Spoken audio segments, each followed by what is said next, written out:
Welcome. I invite you to subscribe, like, and share the story. We really appreciate your support. Enjoy the journey. Almost 2 years ago, I found my husband in bed with a friend. It's still a painful memory for me. My girlfriend is not my girlfriend in the classical sense. They are a couple of friends with whom we spent a lot of time. That is, a friend had a husband. Let's call them a man and a woman. So there's me, my husband, and our couple of friends. I was friends with a male friend like my husband, but mostly me. We had a lot in common. Now I see that his wife saw me as a threat, but we were genuinely friends and nothing more. Sometimes we would get together for a drink and our friends would join us. The woman had a tendency to drink alcohol quickly. She often fell into a state of alcoholic intoxication and asked for permission to spend the night in our spare room. This repetitive pattern of hers led to conflicts between the spouses, and her actions put the man in an awkward position. In this particular case, the man ordered a taxi to take them home. While waiting for the taxi to arrive, her husband and I began to clear the table and arrange bottles in the bar. Meanwhile, my husband went upstairs to the bathroom to clean himself up and get ready for bed. Because of the delay with the taxi, I entered into a conversation with this man. He mentioned that when his wife drank excessively, she returned home and got into arguments and fights, sometimes even resorting to physical aggression. In response to his plight, I offered her to spend the night with us to prevent further quarrels. He agreed, and when the taxi finally arrived, he said goodbye to us and left. After cleaning up downstairs and looking after the dogs, I went upstairs. Suddenly, I heard the voice of a friend's wife coming from our bedroom, saying to my husband, "Come on, it's okay." Completely stunned, I froze, trying to digest the shocking words I just heard. I stopped dead in my tracks, but the sound of her voice wouldn't let me go. She openly tried to persuade my husband to engage in sexual activity. Deep down, I knew he wouldn't do it. However, driven by a mixture of emotions, I went to the bedroom and saw my husband on top of the lady. It seemed like I caught them just moments before their intimacy began. I screamed, and she, in her intoxicated state, looked at me and laughed. My husband seemed stunned, as if he had just realized the gravity of the situation. At that moment, I immediately called her husband, who was still on the way by taxi, and kicked her husband and this woman out of my house. I needed time to gather my thoughts and comprehend what unfolded in front of me. So, almost 2 years later, I'm here, still with my husband, and we're getting ready to move.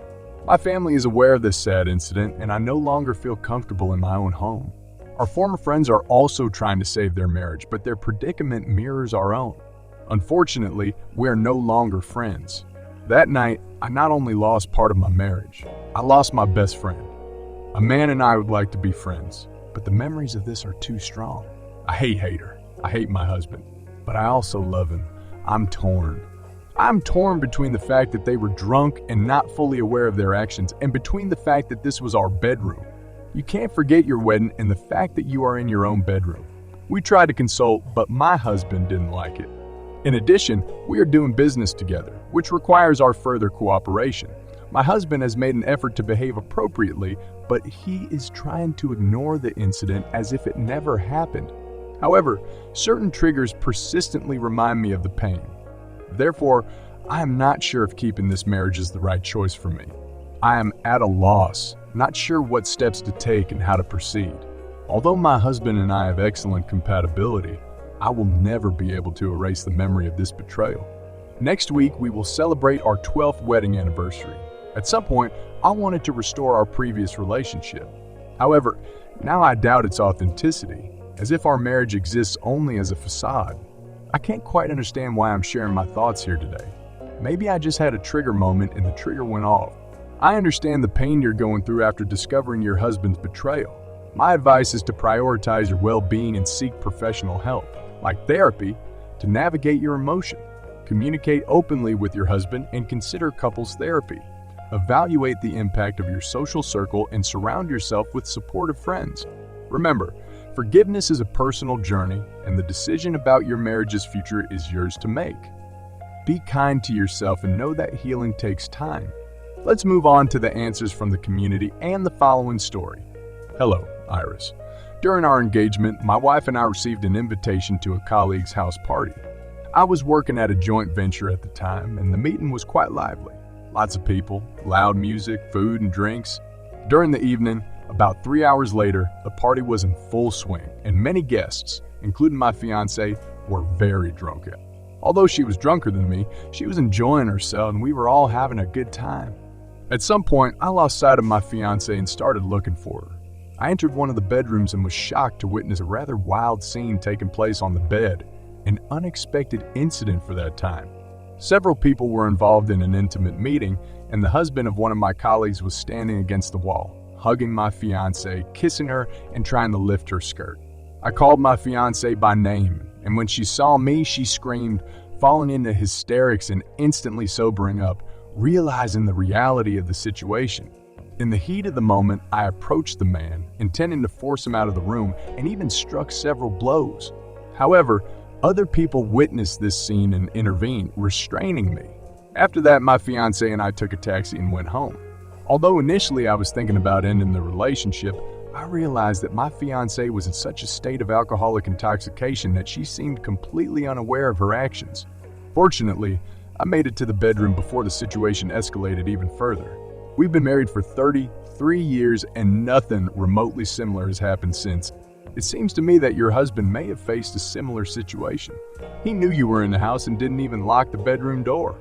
It seems that the woman in question coaxed him until he fully regained consciousness, by which point he may have realized the seriousness of the situation.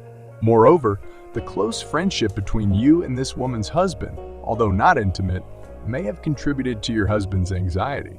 Your decision to distance yourself from this couple was wise because they brought only difficulties and problems and were not real friends. Although I understand that the potential betrayal made you doubt your husband's loyalty, I find it hard to believe that he deliberately intended to cheat on you. It seems like it was a stupid moment while intoxicated, and I urge you to think about your own words. If such behavior has not been repeated in the 2 years since then, it is extremely unlikely that your husband had any deliberate motives and he still deeply loves you. It would be better not to dwell on this incident anymore, as well as on the situation with my fiancée.